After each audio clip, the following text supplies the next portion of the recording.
மதுரை மாவட்டம் வாடிப்பட்டி அருகே மது அருந்துவதில் ஏற்பட்ட தகராறில் இளைஞர் ஒருவர் கொடூரமாக குத்தி கொலை செய்யப்பட்டுள்ளார். நம்பிச் சென்ற நண்பர்களே செய்த கொடூரத்தின் பின்னணி என்ன?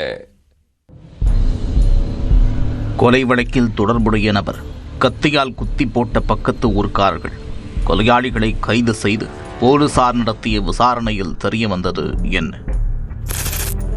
மதுரை மாவட்டம் வாடிப்பட்டி அருகே உள்ள ஆண்டிப்பட்டி பங்களா பகுதியைச் சேர்ந்தவர் மணிகண்டன். கொலை உள்ளிட்ட பல்வேறு வழக்குகளில் தொடர்புடைய இவர் கடந்த சில வருடங்களாக திருந்தி வாழ்ந்து வந்துள்ளார். வருமானத்திற்காக பெங்களூருவில் வேலை பார்த்து வந்த அவர் சமீபத்தில் விடுமுறைக்காக சொந்த ஊர் வந்துள்ளார். சம்பவத்தன்று வெளியே செல்வதாக கூறிவிட்டு வீட்டிலிருந்து சென்றவர் மீண்டும் வீடு திரும்பவில்லை. இதனால் மணிகண்டனை காணவில்லை என்று அவரது குடும்பத்தினர் ஊர் முழுக்க தேட அவர் பக்கத்து ஊரான கச்சைக்கட்டி வில்லேஜில் கொடூரமாக கொலை செய்யப்பட்ட நிலையில் சடலமாக கண்டெடுக்கப்பட்டுள்ளார்.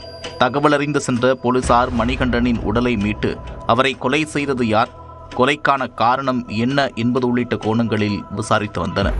அப்போதுதான் மணிகண்டனை கொலை செய்ததாக கூறி அருண் பிரபு, தினேஷ் கண்ணன் உள்ளிட்ட இருவர் வாடிப்பட்டி காவல் நிலையத்தில் இரத்த காயத்தோடு சரணடைந்தனர்.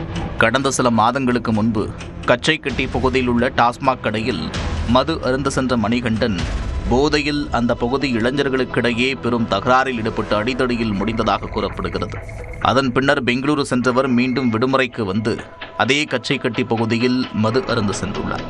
அங்கு வைத்து பழைய மோதல் கும்பலோடு மீண்டும் தகராறு ஏற்பட அருண் பிரபு, தினேஷ் கண்ணன் இருவரும் மணிகண்டனை கத்தியால் குத்திவிட்டு அங்கிருந்து தப்பி ஓடினர். பின்னர் போலீசார் தேடுவது தெரிந்து இருவரும் சரணடைந்தனர்.